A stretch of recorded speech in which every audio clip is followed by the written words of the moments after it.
All right, let's get right into it. We usually think of our minds as like a box or a container, right? Something that just passively holds on to information. But what if that's completely wrong? What if your mind isn't a container at all? What if it's an architecture, a system that you are actively building, piece by piece, that literally generates your reality? That's the whole idea behind mindset architecture. So the whole point here is making this huge shift in your thinking, from just consuming ready-made answers to actually generating brand new solutions. And this isn't about just, learning more facts. It's about building a system to think in a totally different way. A system that has three key pillars: the fuel to power it, the engine to drive it, and a navigation system to guide it. First up, we've got to talk about the fuel. This idea is called achieving a critical mass of knowledge. Seriously, think of it like a nuclear reaction. At a certain point, it just becomes self-sustaining. For our minds, it's that incredible tipping point where you've absorbed so much deep knowledge that you stop looking for templates and you just start generating original solutions, almost automatically. And this slide, wow, it just perfectly captures the two types of knowledge you need to get there. Book smarts are great, they're important. But to really hit that critical mass, you need something else. You need tacit knowledge.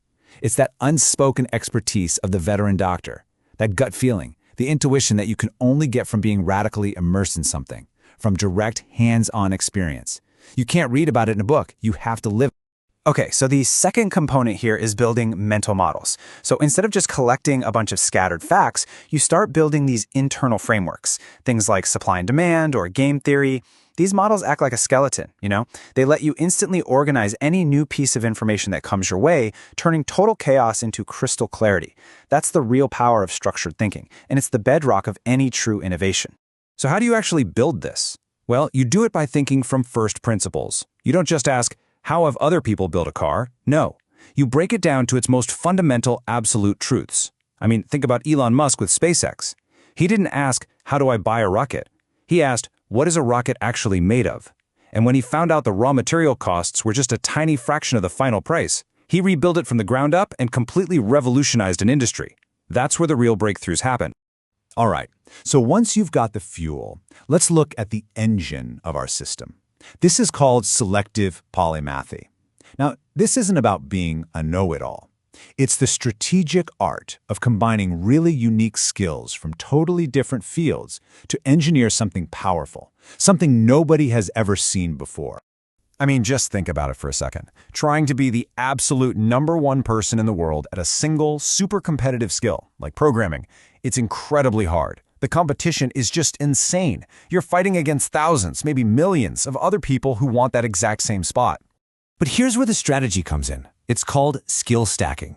Instead of trying to be #1 in one field, what if you just aim to be in the top 20% of, say, 3 different fields? Imagine you're pretty good at programming, you also understand contract law really well, and you're a pretty decent storyteller.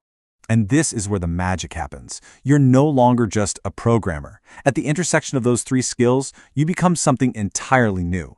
You're a creator of smart legal tech, a category of 1. You've literally created a unique space for yourself where you have zero competition. This is more than a career strategy. It's how you become indispensable in a world that's changing by the second. And believe it or not, there's even a formula for picking your skills. It's called the Triangle of Excellence. First, you need an anchor. That's your core specialty. Second, you need an enabler, a tech skill like data science or AI that just multiplies your power. And third, you need a humanizer, a soft skill like psychology or storytelling that helps you connect with people and actually sell your big ideas. Okay, so you have the fuel and you have the engine. Now you need the navigation system. This is our third pillar, contextual intelligence. It's this incredible ability to read the unspoken rules of any environment, to see the hidden maps, so you can deploy your power with absolute precision and maximum effect. Someone who's truly effective has what you might call 3D vision. They see every situation through 3 different lenses at the same time. Sure, they see the formal org chart. Everybody sees that. But they also see the hidden political map of who really has the influence. And on top of that, they see the invisible cultural map of what the group actually values and what's considered taboo. Contextual intelligence is also all about timing. See, there are 2 kinds of time. There's chronos, that's just the steady, everyday ticking of the clock. But then there's kairos. That's the opportune moment, the perfect window to make your move. It's knowing not to pitch your big idea on some random Tuesday, but to wait for that exact moment of crisis when everyone is desperately looking for the very solution you have. And finally, there's this amazing technique called code switching. This is the ability to take your one core idea and translate it into the different languages of your audience. You speak the language of ROI to the finance team, the language of efficiency to the engineers, and the language of emotion to your customers.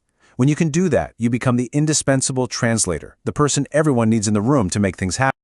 So, let's pull this all together. When you integrate these three pillars, critical mass, selective polymathy, and contextual intelligence, you become something truly formidable. The deep knowledge becomes your core power.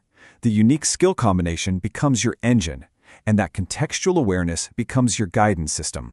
And this brings us to the ultimate formula.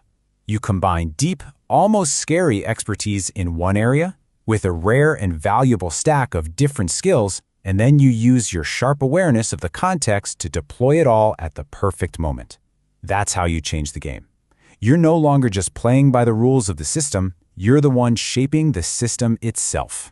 So this all leaves us with one final big question. Your mind is building something right now, whether you realize it or not.